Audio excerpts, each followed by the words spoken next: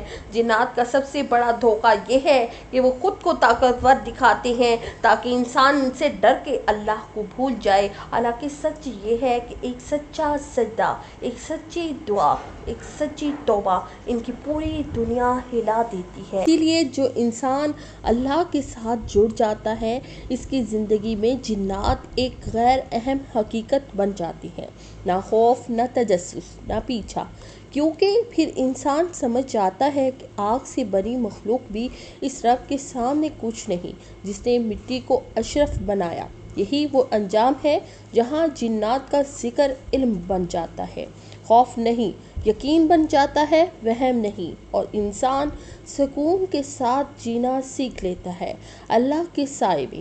جنات کی پیدائش کا راز انسان کی تخلیق سے بھی پرانا ہے، اور قرآن پاک نے اس راز کو اس طرح بیان کیا ہے کہ خوف نہیں بلکہ سمجھ پیدا ہو۔ اللہ تعالیٰ نے جنات کو مٹی سے نہیں بنایا جیسے انسان کو بنایا، اور نہ ہی نور سے جیسے فرشتوں کو بنایا، بلکہ جنات کو آگ کی ایک ایسی لطیف اور بے دھواں قسم سے پیدا کیا جو جلانے والی نہیں بلکہ توانائی اور حرکت سے بھری ہوئی ہے۔ قرآن کہتا ہے کہ جن کو ہم نے آگ کی لپٹ یعنی ناز سموم سے پیدا کیا۔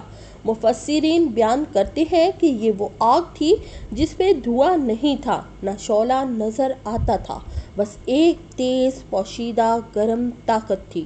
اسی لیے جنات نظر نہیں آتے مگر حرکت رکھتے ہیں۔ یہی آگ انہیں رفتار دیتی ہے، شکل بدلنے کی قدرت دیتی ہے، دیواروں کے پار گزرنے کی صلاحیت دیتی ہے، مگر یہ آگ انہیں جلانے والی نہیں بلکہ زندگی دینے والی تھی۔ یہ پیدائش حضرت آدم علیہ السلام کی تخلیق سے بہت پہلے ہوئی۔ اس وقت زمین پر انسان نہیں تھا، جنات آباد تھے، بستے تھے، حکومتیں تھیں، قبیلے تھے، ان میں عبادت گزار بھی تھے اور سرکش بھی۔ انہی دنوں میں ایک جن ایسا بھی پیدا ہوا جسے اللہ نے علم اور عبادت میں بلند مقام دیا۔ وہ ابلیس تھا جو اپنی عبادت کی وجہ سے فرشتوں کے ساتھ اٹھتا بیٹھتا تھا، مگر اصل میں جن ہی تھا۔ جب آدم علیہ السلام کی تخلیق ہوئی تو جنات اور فرشتوں کے سامنے اللہ نے اپنی قدرت کا اظہار کیا۔ مٹی سے ایک ایسی مخلوق پیدا کی جو نہ آگ تھی نہ نور، مگر عقل، دل، اختیار اور سیکھنے کی صلاحیت رکھتی تھی۔ اسی لمحے امتحان شروع ہوا۔ ابلیس نے اپنی پیدائش پر غرور کیا اور کہا میں آگ سے بنا ہوں اور یہ مٹی سے، میں بہتر ہوں۔ یہ وہ لمحہ تھا جب آگ سے بنی مخلوق کا تکبر اس کی تباہی بن گیا۔ اس سے یہ حقیقت کھلتی ہے کہ جنات کی پیدائش اگرچہ طاقتور مادے سے ہوئی مگر وہ فضیلت کی ضمانت نہیں۔ جنات کی تخلیق میں بھی مقصد وہی تھا جو انسان کی تخلیق میں ہے، یعنی عبادت۔ اللہ نے فرمایا میں نے جن اور انسان کو صرف اسی لیے پیدا کیا کہ وہ میری عبادت کریں، اسی لیے جنات بھی مکلف ہیں، ان پر بھی احکام ہیں، ان میں بھی نبیوں کی دعوت پہنچی، وہ بھی ایمان لاتے ہیں یا انکار کرتے ہیں۔ ان کی پیدائش آگ سے ہونے کا مطلب یہ نہیں کہ وہ آگ ہے، بلکہ جیسے انسان مٹی سے بنا مگر مٹی نہیں، ویسے ہی جن آگ سے بنے مگر آگ نہیں، وہ ایک مستقل وجود ہے، ایک الگ نوع۔ ان کی تخلیق ہمیں یہ سبق دیتی ہے کہ اصل عزت مادے میں نہیں بلکہ اطاعت میں ہے۔ آگ سے بنی مخلوق تکبر میں گر گئی اور مٹی سے بنی مخلوق سجدوں میں اٹھا لی گئی۔ یہی جنات کی پیدائش کی اصل حکمت ہے۔ وہ اگر سمجھ آ جائے تو خوف ختم ہو جاتا ہے اور یقین مضبوط ہو جاتا ہے۔ رات مدینے کی فضا میں ایک عجیب خاموشی چھائی ہوئی تھی۔ ہوا بھی جیسے رک گئی ہو۔ صحابہ گھر میں بیٹھے قرآن کی تلاوت سن رہے تھے، ہر لفظ دل میں اتر رہا تھا۔ اسی دوران کچھ جنات جو انسان کی نظر سے اوجھل رہتے تھے، درختوں کے پیچھے اور پہاڑوں کی چھاؤں میں جمع ہوئے اور چھپ چھپ کر تلاوت سن رہے تھے۔ ان کے دلوں میں حیرت اور خوف دونوں ساتھ ساتھ پیدا ہو گئے۔ ایک ننھا جن کانپتے ہوئے بولا، یہ کیا آواز ہے؟ یہ تو نور ہے، یہ تو حق ہے۔ اس کے الفاظ ہوا میں گونجنے لگے۔ دوسرے جن بولے، یہ انسانوں کے لیے ہے، مگر ہم بھی سنیں۔ ایک بزرگ جن نے کہا کہ ہمیں اپنی قوم کو یہ سنانا چاہیے، یہ سچ ہے، یہ روشنی ہے، اور وہ سب ایمان کی طرف مائل ہو گئے۔ دلوں میں قرآن کی روشنی اتری اور وہ پہاڑوں اور ویرانوں سے نکل کر اپنی بستی میں واپس گئے۔ وہ سب ساتھیوں کو بتانے لگے کہ ہم نے قرآن سنا اور یقین کر لیا کہ یہ ہدایت ہے۔ اس روشنی نے ان کے دلوں کو بدل دیا۔ وہ جن جو ایمان لائے اپنے ساتھیوں کے لیے پیغام بن گئے۔ اسی لیے اللہ تعالیٰ نے سورۃ جن میں فرمایا کہ جنات میں بھی کچھ ایمان لائے اور کچھ نہیں۔ یہ وہ لمحات تھا جب انسانوں کی دنیا اور جنات کی دنیا ایک ساتھ حقیقت کے سامنے جھک گئی۔ یہ کوئی کہانی نہیں تھی، یہ حق تھا۔ یہ وہ دن تھا جب جنات نے بھی رسول اللہ صلی اللہ علیہ وسلم کی دعوت سنی اور ایمان لانے والے بن گئے۔ دلوں میں نور آیا، خوف ختم ہوا اور اللہ کے کلام کی عظمت ہر مخلوق کے لیے واضح ہو گئی۔ اور یہ واقعہ ہمیں یہ سبق دیتا ہے کہ جنات بھی انسان کی طرح مکلف ہیں، انہیں بھی حق و باطل کا علم دیا گیا ہے، وہ بھی اللہ کے فرمان کے پابند ہیں اور اللہ کے ذکر کے سامنے سب بے بس ہیں۔ یہی رسول اللہ صلی اللہ علیہ وسلم کے زمانے کا وہ روشن واقعہ ہے جو آج بھی ایمان والوں کے دل کو لرزا دیتا ہے۔ جنات کی خوراک کا تعلق قرآن اور احادیث میں بتائی گئی حقیقت سے ہے اور ہمارے عام خوراک کے مقابلے بالکل مختلف ہے۔ عام لوگوں کی سمجھ کے مطابق وہ گوشت، سبزی یا اناج نہیں کھاتے، بلکہ اللہ تعالیٰ نے ان کے لیے رزق مقرر کیا جس میں بعض اوقات وہ ہڈیاں اور گوشت شامل ہوتا ہے جو انسان کے کھانے کے بعد باقی رہ جاتی ہیں، مگر یہ کھانے کی شکل ہم نہیں دیکھ سکتے۔ یہ ایک غیبی رزق ہے۔ حدیث میں آیا کہ جو ہڈی یا گوشت اللہ کے نام کے ساتھ استعمال ہو وہ جنات کے لیے بھی رزق بن جاتا ہے۔ اس پر گوشت اگتا ہے جو انسان نہیں دیکھ سکتا، مگر جنات اسے خوراک کے طور پر لیتے ہیں۔ اس کے علاوہ جنات عام طور پر وہ جگہیں پسند کرتے ہیں جہاں غفلت، اندھیرا اور ناپاکی ہو، کیونکہ وہاں انسان اپنا ذکر کم کرتا ہے اور اللہ کا نام بھول جاتا ہے۔ اسی لیے نبی پاک صلی اللہ علیہ وسلم نے فرمایا کہ ہڈی اور گوبر سے استنجا نہ کریں، کیونکہ یہ جنات کا رزق ہے۔ یاد رکھیں، ہر جن خوراک ایک جیسی نہیں لیتا۔ کچھ جن عبادت گزار اور نیک ہیں، وہ پاکیزہ چیزیں اور اللہ کے ذکر سے پیدا شدہ رزق کھاتے ہیں۔ کچھ سرکش شیطانی جن بدی اور ناپاکی کی طرف مائل ہوتی ہیں۔ اصل سبق یہ ہے کہ جنات کا رزق انسان کی چھوٹی سی توجہ، ذکر اور بسم اللہ سے منسلک ہوتا ہے اور وہ ہرگز انسان کے رزق میں دخل اندازی نہیں کر سکتے۔ سب کچھ اللہ کے حکم سے ہوتا ہے، اسی لیے جنات کی خوراک کا تعلق صرف اللہ کے بنائے ہوئے نظام اور رزق سے ہے۔ یہ کسی حد تک غیب کی دنیا ایک حقیقت ہے جسے ہم اپنی آنکھوں سے نہیں دیکھ سکتے، مگر جو قرآن اور حدیث میں بتایا گیا وہ حق اور سچ ہے۔ جنات کی خوراک اور ان کی زندگی کا راز انسانوں کی سمجھ سے بالکل مختلف ہے۔ وہ ہم جیسے کھانے پینے کے عادی نہیں ہیں، ان کے لیے رزق کا نظام اللہ نے مخصوص بنایا ہے۔ قرآن اور حدیث کے مطابق جنات آگ کی لطیف قسم سے پیدا ہوئے اور ان کا جسمانی وجود بھی انسانوں کی طرح گوشت اور ہڈیوں پر منحصر نہیں، بلکہ ان کی خوراک بھی ایک غیبی شکل ہوتی ہے۔ جنات عام طور پر ایسی جگہوں پر رہنا اور کھانا پسند کرتے ہیں جہاں انسان کی توجہ اللہ سے کم ہو، اندھیرا زیادہ ہو اور ذکر کم پڑھی جائے۔ وہ جگہیں جیسے ویران مقامات، سنسان جنگل یا قبرستان جہاں غفلت اور ناپاکی غالب ہو، ان کے لیے موزوں ہوتی ہے، مگر ان کی خوراک صرف مادی نہیں بلکہ روحانی بھی ہے، یعنی وہ ان چیزوں سے طاقت حاصل کرتے ہیں جو انسان کے ذکر یا اعمال کے ساتھ جڑی ہوتی ہیں۔ اسی لیے عبادت گزار اور نیک جن پاکیزہ چیزیں اور اللہ کے ذکر سے پیدا ہونے والے رزق کو کھاتی ہیں، اور سرکش یا شیطانی جن وہ چیزیں پسند کرتے ہیں جو فساد، خوف، وسوسہ یا ناپاکی سے پیدا ہوں۔ یہ خوراک نہ صرف ان کی جسمانی طاقت بڑھاتی ہیں بلکہ ان کے اعمال اور رویے پر بھی اثر ڈالتی ہیں۔ مگر یاد رکھیں کہ سب کچھ اللہ کے حکم سے ہوتا ہے۔ وہ انسانوں کے رزق میں دخل اندازی نہیں کر سکتے، نہ موت لا سکتے ہیں، نہ بیماری پیدا کر سکتے ہیں۔ ان کا اختیار اللہ کی مخلوق کے نظام میں محدود ہے۔ اسی لیے جو انسان ذکر الہی کرتا ہے، نماز پڑھتا ہے، بسم اللہ کہتا ہے، آیت الکرسی پڑھتا ہے، وہ ان سب سے محفوظ رہتا ہے اور ان کی طاقت ختم ہو جاتی ہے۔ یہی جنات کی خوراک اور زندگی کا اصل راز ہے۔ یہ ہمیں یہ سبق بھی دیتا ہے کہ ہر چھوٹا عمل، ہر ذکر، ہر بسم اللہ، ہر عبادت، چاہے وہ ہمارے لیے معمولی ہو، در حقیقت ایک پوری مخلوق کے رزق اور حفاظت میں اثر رکھتا ہے۔ یہ انسانی آنکھ سے نظر نہ آنے والا راز ہے، مگر حق اور حقیقت ہے۔ یہی وجہ ہے کہ قرآن اور حدیث نے اس پر روشنی ڈالی تاکہ ہم خوف کے بجائے علم اور یقین سے اس حقیقت کو سمجھیں اور یہ جان لیں کہ جنات کی خوراک، ان کی طاقت، ان کی زندگی سب اللہ کی مرضی اور نظام کے تحت ہے۔ وہ کبھی بھی اس رب کے بغیر کچھ نہیں کر سکتے جس نے انسان اور جن دونوں کو پیدا کیا۔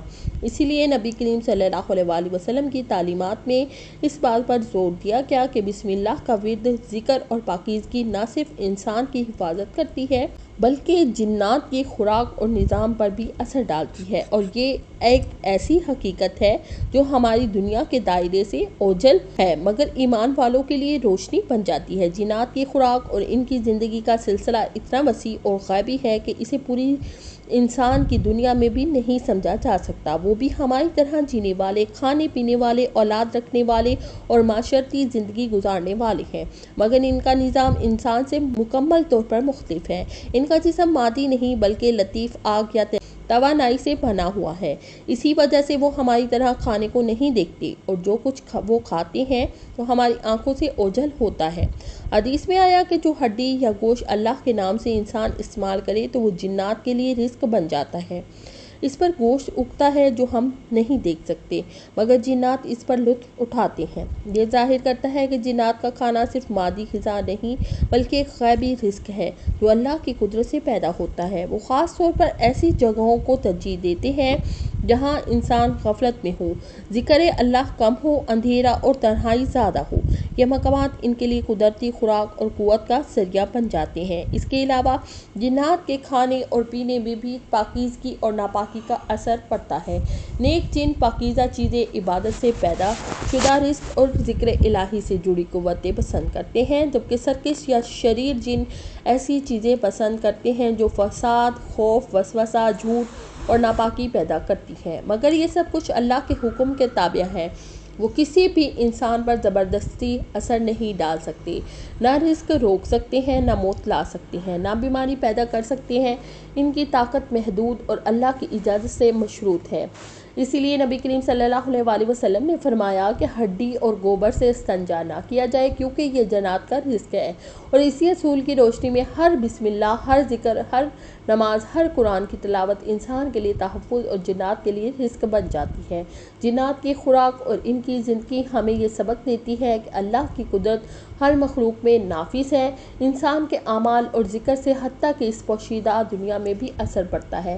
ہر چھوٹا عمل، ہر لفظ، ہر ذکر اس دنیا اور جنات کی دنیا میں جاری اثرات پیدا کرتا ہے۔ یہی اصل راز ہے کہ جنات کا رزق، طاقت اور زندگی اللہ کے نظام کے تحت ہے۔ وہ کبھی اپنی مرضی سے کچھ نہیں کھا سکتے، اور اسی وجہ سے ہمارے لیے ضروری ہے کہ ہم بسم اللہ کے ساتھ کھائیں، نماز قائم کریں، ذکر الہی کریں، تاکہ نہ صرف ہم محفوظ رہیں بلکہ اس سے پیدا ہونے والا رزق، قوت غیبی دنیا میں بھی جاری رہے۔ یہی اللہ کی حکمت، رحم اور نظام کے مکمل تصویر ہے جو قرآن و حدیث میں بیان کی گئی، تاکہ ہم خوف نہ پائیں بلکہ علم، یقین اور ذکر کے ذریعے ایمان مضبوط کریں۔